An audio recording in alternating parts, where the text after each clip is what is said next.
Well, here you are at Learning Technologies. I've been coming to this exhibition for eons, and you will probably already have noticed something, that it was much the same as last year.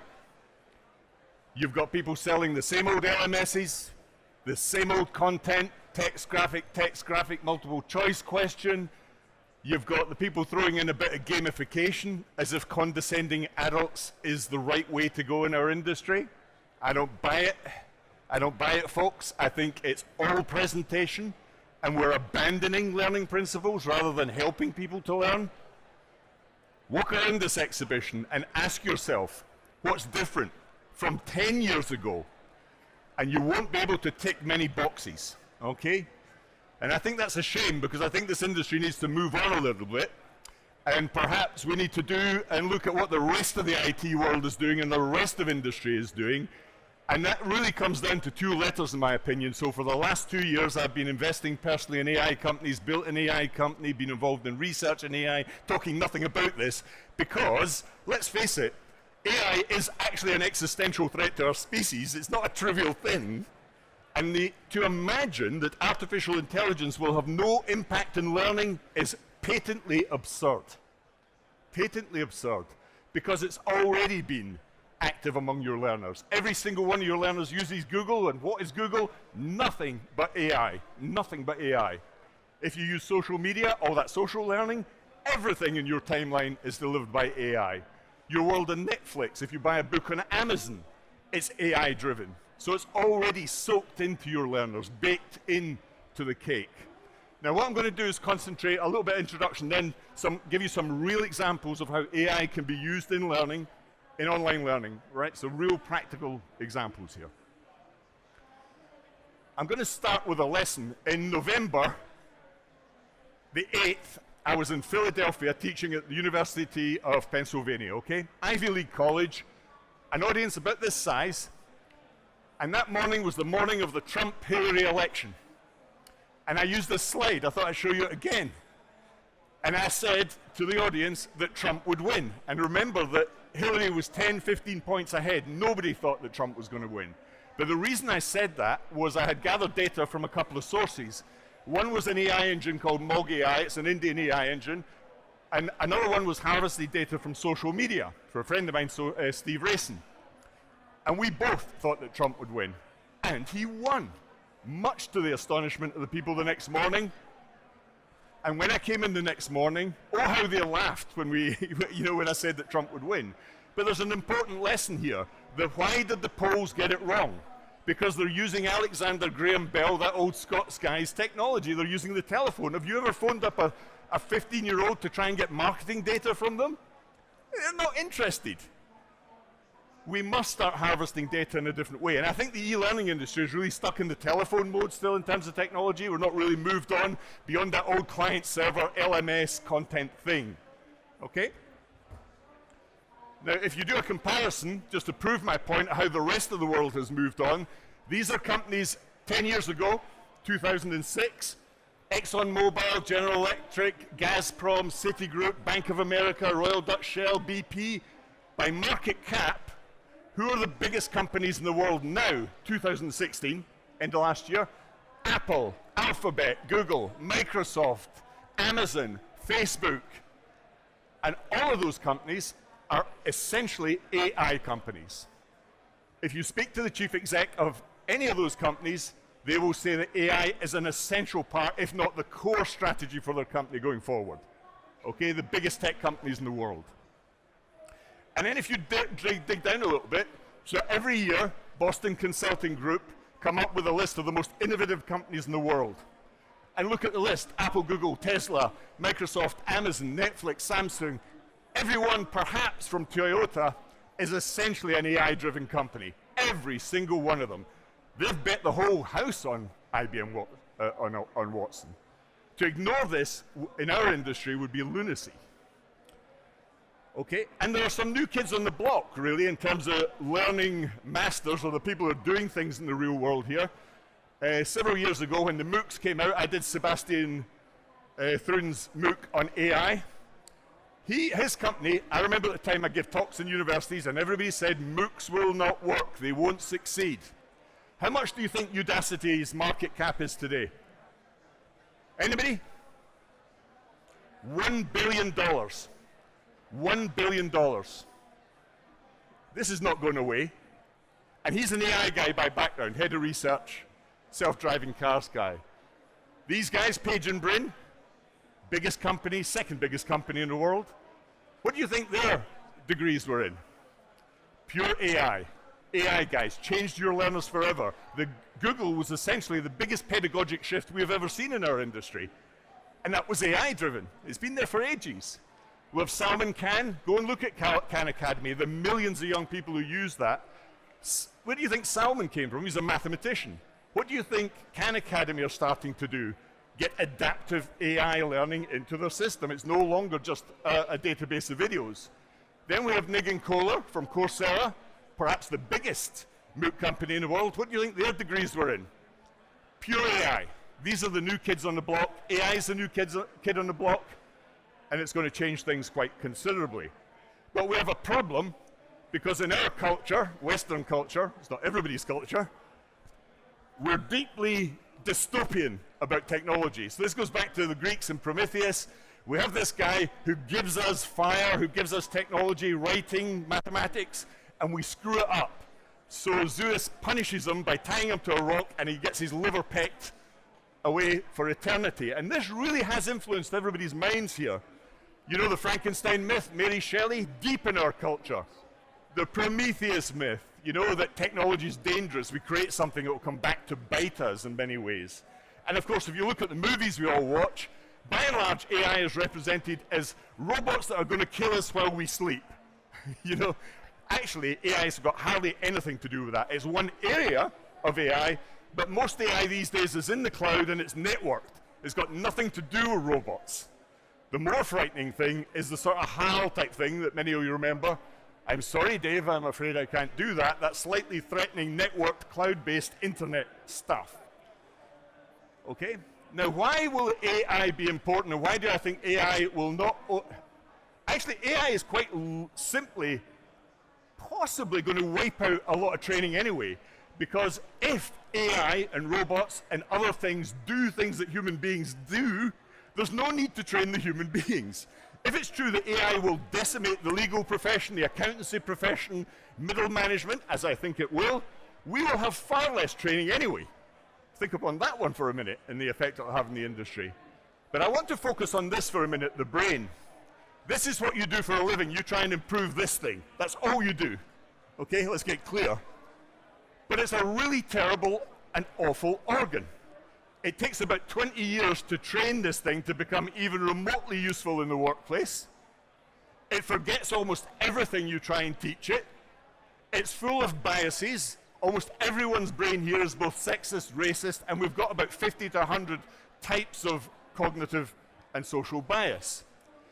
It gets demotivated. I used to teach 16-year-old kids maths. Believe me, it took about 3 seconds for them to be demotivated when teaching that subject. It sleeps 8 hours a day. If you have skills, I can't download your skills into my brain, but if you were AI and I were AI, I can do it in a fraction of a second. I can't network as a brain. And here's the big one. The damn thing dies. It's gone. You know? AI doesn't die. It only gets better and better and better. That's what machine learning is. Remember machine learning? Bear in mind that word. So why has AI hit us big time now, right now? Well, it's been around for about 2.5 millennia. The first algorithm was written by Euclid in 300 BC. We've had 2,000 years of maths, folks. But now is the time because we didn't have the data. Okay? So AI was a bit like a rocket. We got plenty of maths, good algorithms, deep learning, but we didn't have enough data as fuel. Suddenly, the World Wide Web comes along, standing on my brain there. The World Wide Web comes along, and we get a tsunami of data.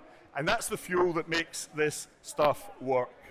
So I did this last night. I'll just show you me taking off in my rocket there. Don't worry, it's not going to take off. Now I'm going to relate this back to what you guys do for a living here, training, okay? There are several things, if you've ever taught as a teacher or training, that you will know will be competencies, okay? You want to be able to answer questions that students have got, give them support, have good subject matter knowledge, create and teach courses, adapt to the needs of different learners, and assess them. By and large, that's the kit and caboodle here. Let me show you how AI can help you here. The first one is answering questions. Well, we already know that Google was one algorithm. See that little algorithm that's PageRank? That algorithm was worth about $10 billion. That little bit of mathematics, it's just a Bayesian equation, which an 18th century English pastor wrote long time ago. But all of the access to this stuff comes through Google, and that's an AI access mechanism. So bear that in mind. AI is already what your learners use. I want to show you this one. Teachers hate this thing. Kids love it. Why? Because if you've got a kid who's stuck with their maths homework at night, as you probably all were at one point, you simply point your mobile, it can be handwritten or printed, to the maths question, and the app, which is free, gives you the answer. Now, if you're 12 years old, how cool is that? You can see why teachers hate it. But actually, teachers are wrong, because if you click on the steps thing, it gives you the steps between the question and the answer, which is where all the maths teaching takes place. It's the subject I used to teach. It's where all the action is. So this is a huge leap forward for all those kids who get stuck and whose parents can't give them help with homework, which is why most kids have downloaded that one. If we go to Stanford, there are people like this, a great team, Chris Peach. He has taken the data, 1.4 million answers from Khan Academy in maths, built an AI engine that predicts what the child will answer next. This is interesting because it's up to 8.85 in probability in predicting exactly what the child will do next. This matters when you teach maths, because if you know what the child's doing wrong or right, you can adjust the learning to that individual. No teacher gets this level. This is better than a teacher. And then, of course, we have something interesting. Before Christmas, I bought one of these in my house. So when I get up in the morning and have a coffee, I say Radio 4, Alexa Radio 4, it plays me Radio 4. And whenever an idle thought comes into my mind, I'm traveling to Belgrade next week, for example. So yesterday I said, Alexa, Wikipedia, Belgrade. And it starts reading the Wikipedia page on Belgrade for me. You can shove maths questions at it. You can even train this thing around your company's domain and have it in the middle of your board table. We're looking at that with a pharmaceutical company, training it up on a clinical domain. But this whole thing here, all these companies are looking at voice. Why is that important in teaching? Well, most of what we learn is social, but not on a screen. It's actually that old Socratic conversation thing. So when Pillions, who was a Scots guy, invented the blackboard, it was the worst ever invention for trainers and teachers, because they all started turning their back on learners and scribbling things up on the board, when actually what they needed to be doing is talking to people. Now you have machines in your own home that you can talk to and ask questions of and teach yourself from. This is revolutionary. And it's getting better and better all the time. When it comes to student support then, so that's the first thing, asking questions, getting answers. Let's look at student support. How many are on Twitter here? Okay, that's about half. If you've got more than 100 followers on Twitter, you will almost certainly have a whole number of bots that you think are real people, but aren't really. So my son works in digital marketing. He does this for a living. But there are loads of marketing companies that are pretending to be people, but they're not really. So you will already have been a victim of the bot phenomenon without realizing it if you're using Twitter. But there's a more important reason why we should pay attention to bot world. And that's in applications like Duolingo, where you're learning a language, absolutely free. Getting on for 200 million people using this, market cap of $500 million. You'll be able to chat to learn a language.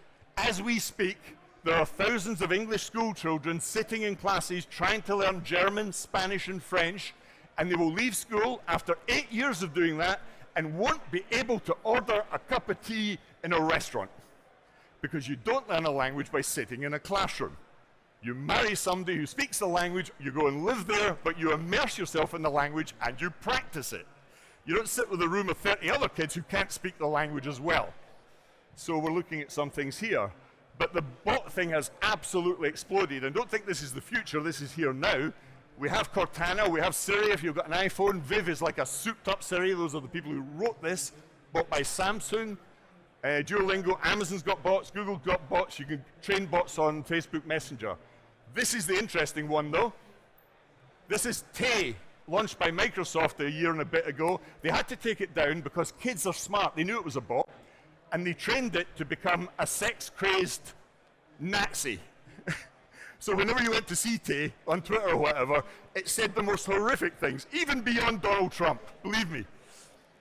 That's because kids are smart. They know that bots are just bits of software and you can train them. They're not, they're not stupid. Of course, the Daily Mail went apeshit. For me, it was just a sign that, kids are a bit switched on this thing. But this is the really interesting one. So at Georgia Tech, which is a high-end college in America, they were running an AI course. These are smart, straight-A kids, no artificial intelligence.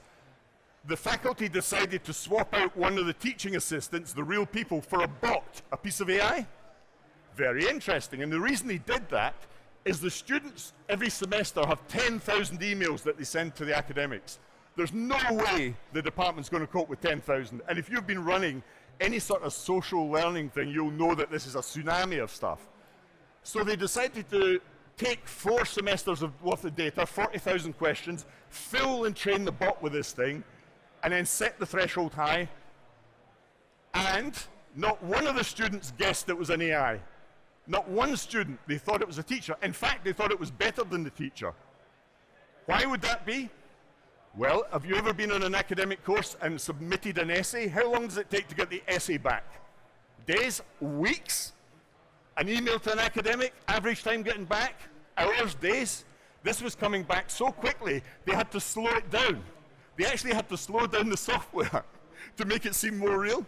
Of course, a couple of kids were catching on by now. But the amazing thing was, the kids put it up for a teaching award. So how weird is that? So if anybody comes back to you and says, AI will have no effect on teaching at all, no, that's sacrosanct. It will wipe out bankers, lawyers, accountants, middle managers, the entire manufacturing world, but it won't affect teachers.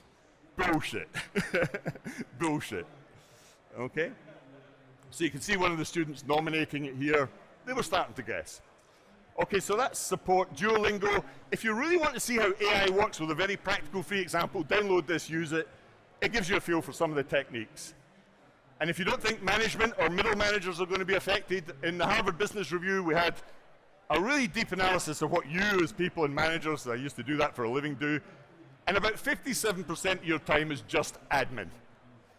If you're a teacher, about 60% of what you do is admin. If you're an online tutor, about 60% is admin. And that's the bit that can be swept away with good help from AI. Okay, let's look at subject matter knowledge now then. In the last document to come out of the White House before Obama left, this is the last thing produced by the White House and Obama, Preparing for the Future of Artificial Intelligence. I highly recommend you read this. Brilliant document. When I started reading it, I was astonished. Because recommendation 3 and 4 were that we should use artificial intelligence in student learning outcomes and in training programs. I thought, wow, that guy switched on. But he had a very good reason for including it in this report, and that was a big trial in the American Navy where they took skills and expertise for people who had been doing it for 7 to 10 years, captured it with AI, and used that in an intelligent tutoring system to teach people in a 16-week course. So 7 to 10 years versus 16 weeks. And the 16-week people were outperforming the 7 to 10-year people. Then that's where Obama went, wow, this thing really has efficacy. It really does work. Okay, if we want to go and create and teach courses, now, I used to run a company, that company over there, Leo, was called Epic. I started that company, I was the chief executive of that company for years. And for years I sold you e-learning at £20,000 an hour. And I made a lot of money doing that, in fact. But I almost feel like apologizing because that's unsustainable. It's unsustainable to pay that level of money for basic content. So a couple of years ago, we set to try and solve that problem. And we now have a whole load of clients, especially in pharmaceuticals, NHS, PwC, and so on, who are doing the following. So imagine a world where you don't spend $20,000 or pounds for e-learning, but you give me a document, I give it to an AI engine, I press a button, and it produces the e-learning in a second. Okay? A tenth of the cost, minutes, not months. It takes months to make this stuff, okay? But still high retention quality content. because that's what we've managed to do now. So give me a document, PowerPoint, podcast or video. If you give me a video, I take the transcript, which is produced automatically on YouTube, and use that to create the content, okay? And what it does is it takes a semantic engine. This is one little area of AI, one tiny area. It looks at that document and goes, what are the main learning points? And it automatically produces questions on that content. Okay, so this is a nurse's video, 2.5 minutes, on analogy test. Every nurse in Britain has to do this. But if you just show the nurse the video, there's certain things they never get. One is this question here. How many days did you as a patient go if you take any antihistamines in? And the answer is 4. But when you watch the video, you hardly ever remember the number 4. It's more semantic information, chatty information you remember. So it produces all that e-learning automatically on mobile tablets or whatever. Not only that, if you're a nurse and you have to type in negative control, because one of the pinpricks that blisters up is a negative control, you don't know what that is, it will automatically produce a link out to Wikipedia, YouTube, whatever, to give you supplementary content. Remember, there's no designer here. This is an AI engine doing this automatically, okay? Not only that, when it goes off to Wikipedia, it'll give you some stuff. It can actually create e-learning using the Wikipedia page as well in real time. So if you did want to test them in that, you just open the variable up and it will test them on the Wikipedia page and create e-learning in real time for them. No designer, okay? Now the reason I've focused very much on healthcare, I don't know how many people here are from healthcare, is at the end of it, each learning experience, you get a sort of green, amber, red. Green you know, amber you sort of know, red you didn't know. And one of the things that really annoys me, having worked in medical training for a long time, is the 70 to 80% pass mark. I don't want a mother turning up at A&E and hitting a nurse who got 80% on meningitis, because the other 20% is going to kill that child. I want 100% competence. And if you've got e-learning compliance courses where the pass mark is 70%, what the hell are you playing at? Design the course so that they get full competence. So you get looped around this thing until you get 100%, okay? So you get your 100%, but that's not the end. I then go off to IBM Watson and curate content. So it's all very well doing that more direct training. You know, you've got to get the basic knowledge to perform that task. But there's other stuff in learning. There's a whole world out there. So the course is porous. It goes and finds things, curates the top 10 YouTube videos, the top 2 TED Talks, the most relevant things to that domain. But it does it, it curates using artificial intelligence. Why would any trainer imagine that they're going to personally curate content? You've got Google, well, all you do is go into Google anyway. Let the AI do that work for you. It will be better, it will give you a rating on relevance, it will do all sorts of things that your human brain will not be able to do. And then finally, spaced practice. You've already forgotten most of what I've said over the last 20 minutes. Already forgotten it. That's science, folks. Ebbinghaus, 1885. What do we do about it as trainers? Absolutely nothing. Nothing. It's absolutely criminal that we ignore this. But to be fair, we don't have those trainers when they leave the course, but we do now because they have mobile phones. So what you can do is use smart algorithms, AI, to decide when you as an individual finish a course, let's say that nursing one. I know that you're going to be hitting A&E in a ward maybe in a month's time. You're going to forget loads of that stuff. So what I do is start feeding you deliberate practice over time, making the course slightly more difficult until you pass, until you sit the exam, go selling your product, go onto a ward if you're a nurse. It's vital that we start taking this principle seriously, and we now have the technology that does it quite well. Another application of AI. Okay, and then the curation. Now this, however, is the big one. The personal adaption of learning to individual learners. This is where AI really plays its big card, okay? So the idea is to educate everyone uniquely. I invested in this company twice, and their market's by and large the US, but basically, if I want to get data about you as learners, I can get individual data from each one of you, but a more important thing is not that individual data, it's also the aggregated data. Okay? Now I could get some hokey crap like learning styles data, but that wouldn't matter anything because learning styles don't exist. I could get Myers-Briggs data from you, but that's basically a Ponzi scheme, and that data's hopeless as well. So don't imagine for 1 minute that we as a profession have our act together on data. There is nothing in the literature that says learning styles even exist. Never mind they're applicable in the training world. And if you try it, you'll see you will fail on AI because the data is almost irrelevant in terms of its predictive value. Now, a standard course, let's say maths, is a fairly linear thing, like most of the e-learning courses you'll see in these stands around here. Fairly linear, flat. In truth, subjects are more like this. It's a bit messy, okay, with lots of dependencies. And what these systems do, a bit like having a sat-nav. So I live in Brighton. If I drive from Brighton to London and I go off to Haywards Heath by accident, the sat-nav gets me back on piste again. Well, that's what this system does. The AI engine knows you as an individual, has aggregated data, and in real time tries to help you through your learning journey. But everybody has a unique learning journey. So if you're doing a compliance program, those who know a lot about this or have perhaps been on 3 compliance programs before will speed through the course. Those who need more support will get more support and take another route and it'll be a bit slower. So it's massively personalized, just like your sat-nav. And these are real systems being applied in the real world as we speak. So the big trial I was involved in last year was ASU, and we had a rise in attainment from 78 to 94%. If you don't think that is much, in the education world, if you get a 3% rise in efficacy, you're published. You're published, folks. You're Sugata Mitra. Although that's a load of bollocks as well, the hole in the wall. I've been to the hole in the wall. There are literally holes in the wall. Now, not only do you get a rise in attainment, you get a fall in dropout because the two obviously are correlated. Interestingly, what do students think about this? Well, to cut to the quick, the blue and the green are student opinions. They love this stuff compared to the lectures, which half of them don't turn up to. The latest study from Harvard showed that over 10 courses, only 60% of the students were turning up to lectures. 60%. Imagine if that were a restaurant and I had paid for the meal up front and only 60% of the diners turn up. You go, this food's shit, isn't it?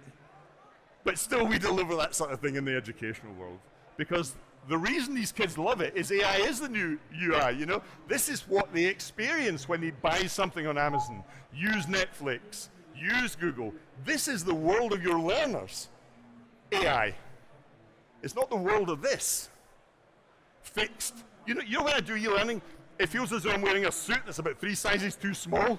You know, like I'm being forced down these weird channels. It's telling me to do things I don't really want to do. I think we've got to loosen this stuff up a little bit if we're going to succeed. And here's an interesting example. This is a real one. My friend of mine, Andy Wooler from Hitachi. You'll notice the same thing. He uses this technique. He uses a thing called Area 9, another system. Andy is thinking about scrapping courses. There's a weird idea, isn't it, in our world? And he wants to scrap courses because he thinks in the real world, courses are just a trainer construct. He wants to scrap courses because in the real world, what you have is a set of competencies, okay? And actually, when you have a new task, like you're moving into sales, you have a new set of skills to pick up.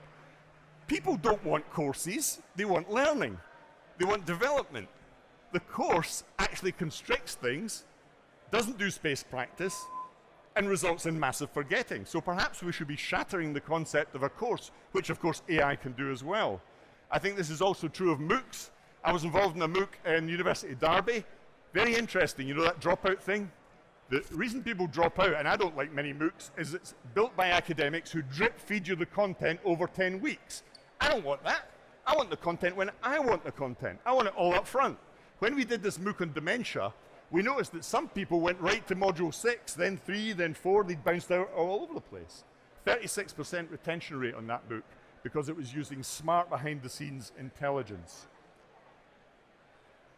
Best piece of online learning ever? I didn't do this. A friend of mine did. This is for a bank that got a $1 billion fine. So they decided not to spend huge, they spent about $3 million on this. A real simulation for people who are handing out loans, 3D simulation, dealing with the system, dealing with customers. They then harvested the data from the training program, fed it into an AI engine. It produced lots of insights for the management, who then adjusted the system, adjusted the training. So training became a living, breathing experiment within the organization. It isn't the training L&D department, make a course, deliver a course, move on. The training was part of the business cycle with AI driving the insights. And interestingly, the insights were counterintuitive. One of the insights was that it wasn't people who were handing out very risky loans. Actually, the very opposite was true. It was the people who were risk averse, who were the problem, because they weren't grabbing the good loans. So sometimes the AI engine strips away all that confirmation bias, all that brain stuff, and gives you the truth. And that was the sort of next cycle in that one. Lastly, assessment. You may have seen this on Facebook. If only I had a few more papers to grade, said no teacher ever. I have friends who are teachers and academics, and it takes about 5 minutes before I hear them moaning about marking essays or whatever, you know, especially at Christmas. And my response is, get real, automate it. You know, why wouldn't you? Why wouldn't you automate assessment? It's madness. Why bitch about it all the time? Just get on and do it. And you can do this even at the level of essays. So MIT have an automated essay system. You feed it with about 100 essays marked by good academics. The machine learning system learns what the rubric is and will mark as good as a human being. Why don't we use this stuff? Actually, the only thing universities use artificial intelligence for is in plagiarism checking. So when kids buy essays, which they increasingly do, submit it, we put it into a plagiarism checker, and that uses AI to see if they've cheated. Isn't that weird that the only thing they're using AI for is checking on whether their learners are cheating or not? Rather than being positive about the thing, we're doing the blame game. But there are other things in assessment on AI as well that you may be interested in. So if you've ever done a Coursera course and you take the exam, you do a little typing test at the beginning, and that's a unique fingerprint, okay, about you as an individual. So when you do the exam at the end, it knows you've typed the answers in. That's smart. It's a little algorithm. It's actually quite easy to do, but it's AI. Next generation is face recognition. So if I do a Coursera course, I show my passport, driving ID. It knows I'm Donald when I come back and sit the exam at any future time. We also have real-time facial recognition. This is weird. That actually looks at you while you sit the exam and knows if you're cheating or not. Isn't that weird? Because it's reading, you know, sentiment. It's actually sort of reading your mind to a degree. Okay, that's interesting. If we want to affect online assessment and move on. So, I think, you know, rather than trainers and teachers not being affected by AI, I'd like to ask the other question, switch that round. What are the things you've done as a trainer or teacher that might be better done by AI? I actually think that AI is largely free of gender. I say largely because it still can be infected by that. But believe me, it's incredibly difficult to write a piece of maths or an algorithm that's racist or sexist. You have to really try hard to do that. It's not, you know, the idea that all algorithms are intrinsically sexist and racist is ridiculous. You know, if I write an algorithm that sorts 5 numbers from the smallest to the largest, it's hard to see how that is either sexist or racist. So we have to get away from this constant, you know, dystopian view of everything that's algorithmic. It never forgets. Remember, your brain's forgetting all the time. False memories, all that stuff. It only gets better. Remember, this is machine learning. It's a learner, but a super fast learner. Remember when it beat Go? The most sophisticated game we as a species know? Deep learning? That just became a super fast learner. It never sleeps, tires, gets ill, bored, hangovers, none of that. 24/7, always there. It does things that our brains cannot do because of bias. That's an interesting one. Personalizes, I've shown you that one. This is an interesting one. So in the early, with Cogbooks, when we did a course in American history, and we noticed that a lot of the kids were struggling with a couple of the points and questions. And it wasn't that the kids were at fault. The fault was actually the course. Now, who hasn't designed a course with a really bad question in it, or a really bad bit of writing? The good thing about AI is it can actually check it and automatically reset that network I showed you, reset the course to make it better. Isn't that a weird thing? Because we hardly ever do that. We fossilize our courses. You buy all these courses here, they're going to be fossilized, and then they're going to charge you big bucks to change them. Okay? And I'll end on this last slide here, because this blew my mind. This is some time ago, which is in Japan, Todai is not a robot. This research group built an AI engine that passed the Tokyo University entrance exam, and it outperformed all the kids who got into that university, the most difficult exam in the Far East. Why does this matter? Why were they doing this?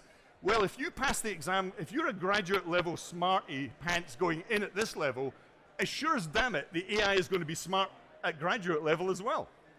So we're looking to a future where these super fast machine learners are going to be better than graduates. Why are we training tens of thousands of lawyers, accountants, when we know the AI is going to be chipping away at those skills? You know, we really have to reset our mind, and this is why it's so important that L&D and HR start thinking about this stuff, because our whole world is the world that's going to be affected most by this, as AI chips away at the things we used to train. And perhaps we really are training for things that will not exist in the future. Okay? So, really frightening thing here. So, I just end with one message for you. Sorry if I've frightened you all to death with this. But AI certainly has its dangers, okay? Massive youth unemployment is not a pretty thing in Spain, and it's not a pretty thing in any part of our planet. So we have to look at political solutions, basic income measures, that's all starting to bubble up now. Trump was elected, I think, because we had automated manufacturing. I think that's the heart of it. I can show you the data if you wish. I think that's what caused Brexit. So as AI destroys, we must, like the god Shiva, look at AI also creating at the same time. And we are in the vanguard of that movement. We can use AI for education and learning, for a future where we can really help people achieve their personal goals and get meaning in their life with smart software. When you go back on your laptop at home, are you really rushing to do that text graphic multiple choice question e-learning course? Or are you on Facebook, Twitter, Netflix, Amazon, or Google? Well, the numbers are clear, all of those. You do that endlessly, and it's all AI. So it's time we took that magic dust from AI and started spreading it across the e-learning world. Or I'll be here in another 5 years' time and see exactly the same LMSs, exactly the same content libraries, exactly the same crappy gamification, children's patronizing nonsense that I've seen for the last 5 years. It's not good enough for our learners. Okay. Thank you very much for listening. I think I've got some time for questions, is that right? No, I have no time for one question. No questions, sorry. If you want to ask me a question, come up and speak to me though. I am a real person, I'm not a bot. Thank you very much.